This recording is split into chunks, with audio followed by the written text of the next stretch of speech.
ADM Value est heureux de vous présenter Start Me Up.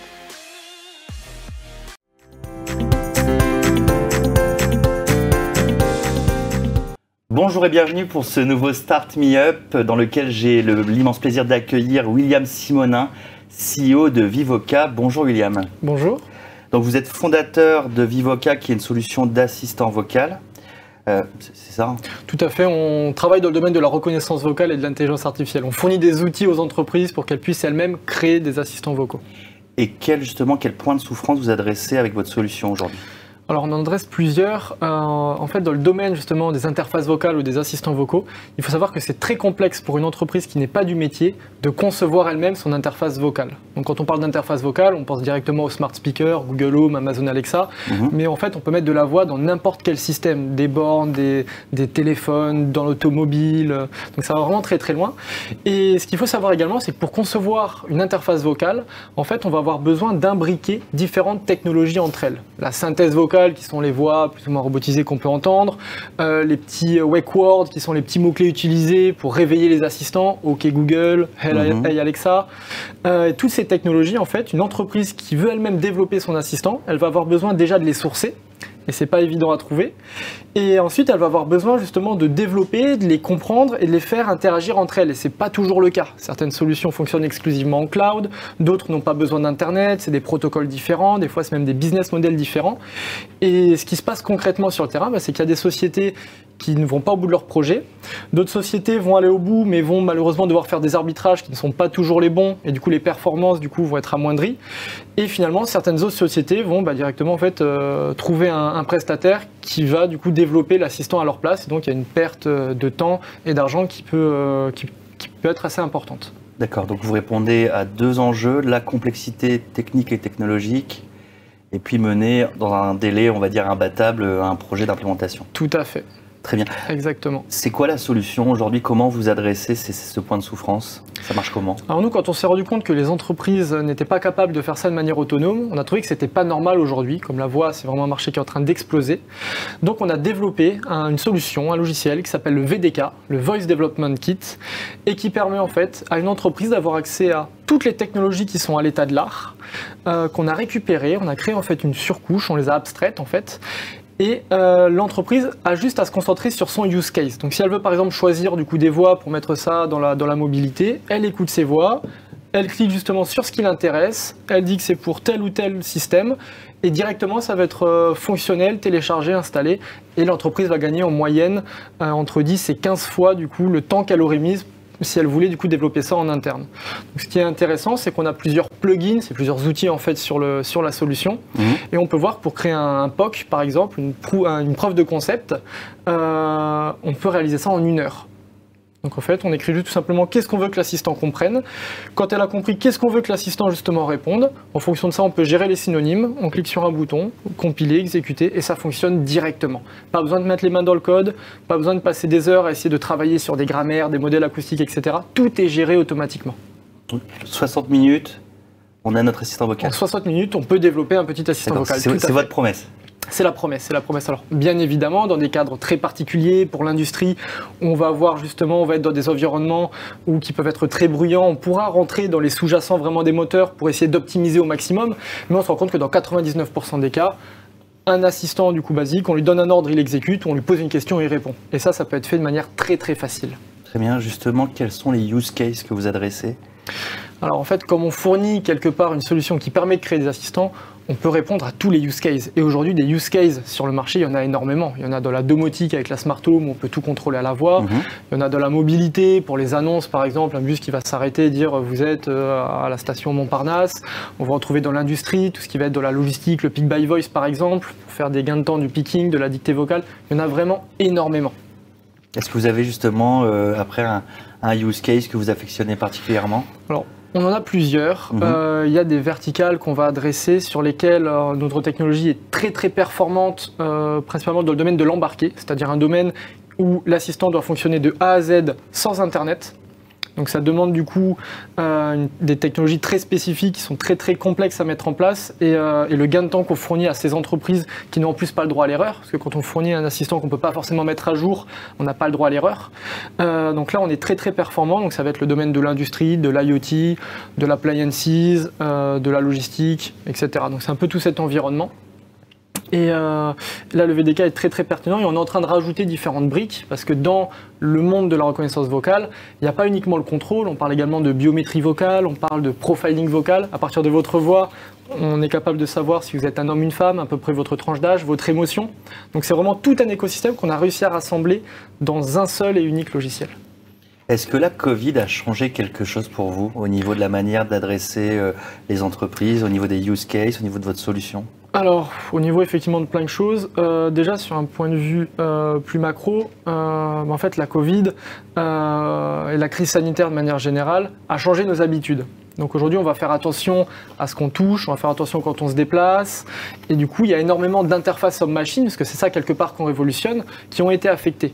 Par exemple, les fabricants de bandes tactiles, se disent mais dans les lieux publics, nos bandes tactiles, les gens vont plus forcément les utiliser.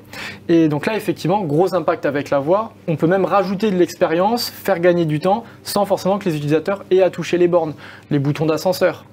Donc toutes les interfaces qu'on va pouvoir trouver dans les lieux publics, effectivement la voix a du sens et a un impact. Par exemple, on est en discussion avec le groupe ADP, on a remporté du coup un appel à projet où justement ils nous ont demandé sur tous les points de contact qu'il y avait entre soit les personnes qui travaillaient dans l'aéroport ou les passagers, quelque part les visiteurs qui venaient ou qui repartaient ou qui étaient en escale, comment la voix pouvait en fait faire en sorte de minimiser toutes les interactions de ces personnes avec le matériel. D'accord, donc supprimer le contact en fait. Tout à fait. Très bien. À quel moment des parcours, vous y avez déjà un peu répondu, faites-vous la différence avec Vivoca ? Alors, là, en gros, on est à la fois sur le parcours collaborateur, finalement, salarié, et sur le parcours client. En fait, c'est une question qui est très complexe parce que, en fait, à tous les niveaux, suivant le type d'entreprise, ça peut aller des personnes qui sont en bac pour un gain de temps, par exemple, qui vont faire de la dictée vocale, ça peut être sur du parcours client, sur de l'expérientiel. Donc, en fait, la voix peut révolutionner énormément de choses et on est à peine dans les 5% de la révolution qui va se passer, du coup, dans le futur. Très bien.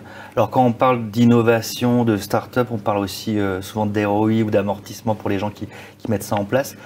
Comment ça se passe chez vous et quel message vous pouvez justement donner par rapport à ces sujets ? Il y a plusieurs choses. Le premier gros message, c'est aujourd'hui n'importe quelle entreprise peut être révolutionnée par la voix, donc il faut y penser. Deux types de ROI. On va déjà avoir du coup un aspect ROI du point de vue de l'entreprise qui veut développer son assistant vocal. Donc avec le VDK, en moyenne, on est capable de développer un assistant 10 fois plus rapidement. Donc ça, alors après c'est toujours pareil, en fonction de la taille du projet, le ROI, il est facilement calculable en fonction de la RH quelque part qu'on va économiser ou qu'on va optimiser. Donc il y a toute cette ROI pour l'entreprise qui souhaite développer, et il y a également du coup un facteur à prendre en compte, c'est le ROI en fait du client ou l'utilisateur final. Donc là ça va vraiment dépendre du coup du use case, et je vous prends un exemple très simple, dans le domaine du coup de la logistique, donc on parle de pick by voice, c'est les opérateurs qui ont un casque pour dans les entrepôts, faire différentes opérations. Là, l'intégration de la brique vocale permet du coup de faire gagner entre 15 et 20% justement de performance à chaque opérateur. Après, ça va vraiment dépendre de l'utilisation. D'accord, donc il y a un vrai gain métier identifié, chiffré. Il y a un vrai gain métier identifié et chiffré. Comment ça marche au niveau de la méthodologie ? Quels prérequis exige justement un projet qu'on veut mettre en place Vivoca chez soi ? Alors justement, on a fait en sorte qu'il ne faille aucun prérequis pour pouvoir installer le VDK. Donc à partir du moment où vous avez un Linux ou un Windows, en tout cas un ordinateur, vous allez être capable du coup de télécharger le logiciel, de développer, d'exporter sur n'importe quoi. Notre objectif même à terme, ce serait de dire avec le VDK, nous n'avons même plus besoin d'être développeurs pour pouvoir développer un assistant vocal. Donc vraiment aucun prérequis. D'accord. Et comment on fait évoluer la solution avec justement les nouveaux besoins, si on a besoin de faire évoluer les parcours comment on peut faire un peu évoluer la solution par rapport à ce qu'on a mis en place au départ ? Alors, il y a différents systèmes qui permettent déjà de mettre à jour le logiciel en fonction des nouvelles technologies qu'on va ajouter au fur et à mesure, en fonction des nouveaux partenariats qu'on va avoir, des nouvelles voies, de l'évolution vraiment du coup du logiciel. Après, il faut garder en tête que c'est une boîte à outils qui va permettre en fait à des développeurs de réaliser leurs propres assistants. Donc en fait, c'est eux qui vont quelque part pouvoir faire des mises à jour sur leur propre produit qui a été créé avec le VDK. Très bien. Et qu'est-ce qui vous différencie aujourd'hui des autres assistants vocaux ? Alors, le positionnement, déjà, c'est le plus important. On est vraiment parti du principe que, en fait, l'inverse de ce que font tous les autres acteurs de la reconnaissance vocale, qui ont leur propre technologie et qui essaient de vendre uniquement leur technologie. Si on contacte Google, on leur dit qu'on va faire un assistant vocal, ils vont nous vendre que du Google. Nous, on est parti du principe, c'est le client qui doit vraiment primer. Donc si le client nous donne 3 ou 4 contraintes, il nous faut du coup des bonnes qualités de voix, en embarqué, etc. En fonction de ça, il doit avoir du coup les meilleurs providers, les meilleures technologies disponibles. Donc c'est pour ça qu'à l'intérieur du VDK, il y a bien évidemment nos technologies, mais également tout ce qui se trouve à l'état de l'art de tous les domaines. Et ça, on est le seul à faire ça aujourd'hui. D'accord. Aujourd'hui, quel est, on va dire, l'état de votre start-up? Votre équipe se compose de combien de personnes? C'est quoi vos projets d'avenir? Alors, on a à peu près 25 personnes aujourd'hui, énormément de projets d'avenir. On est vraiment en phase de croissance. Donc, il faut voir que, d'ailleurs, ce qui nous a poussé à créer le VDK, c'est parce qu'on n'avait plus la ressource pour pouvoir en fait, développer, assumer en interne tous les projets pour nos clients. Donc là, gros challenge, ça va être la croissance et l'internationalisation. Donc, on travaille déjà avec des partenaires, des clients qui sont des groupes mondiaux, mais maintenant, on doit vraiment du coup s'implanter le plus rapidement possible sur différents continents. Donc c'est cette phase qu'on appelle le scale-up, du coup, dans laquelle on est en train de rentrer. Donc plus start-up, scale-up. C'est ça, bon, c'est... Oui, on comprend. Tout à fait. Vous êtes un acteur des plus innovants dans l'expérience client.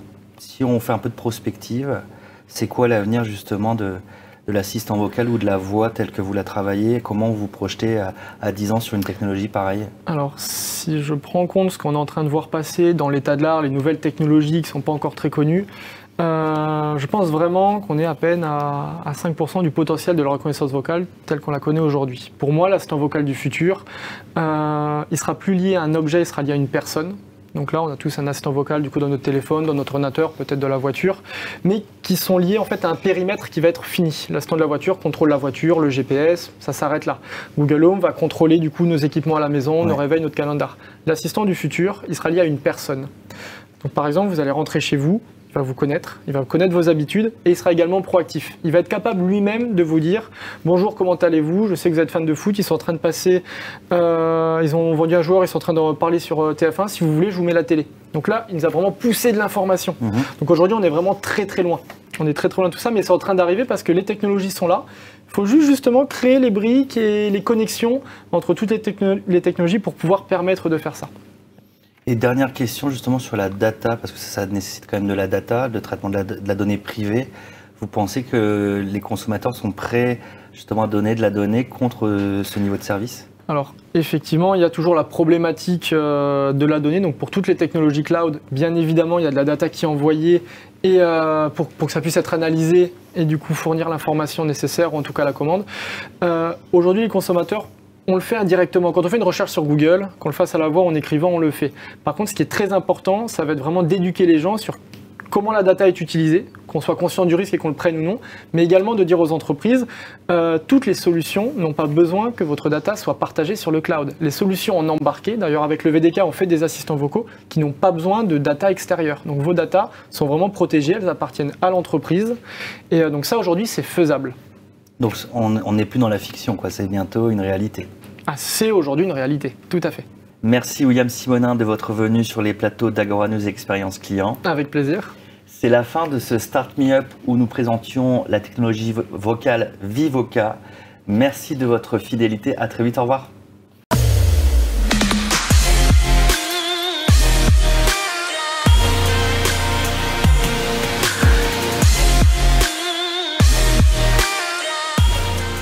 ADM Value a été heureux de vous présenter Start Me Up.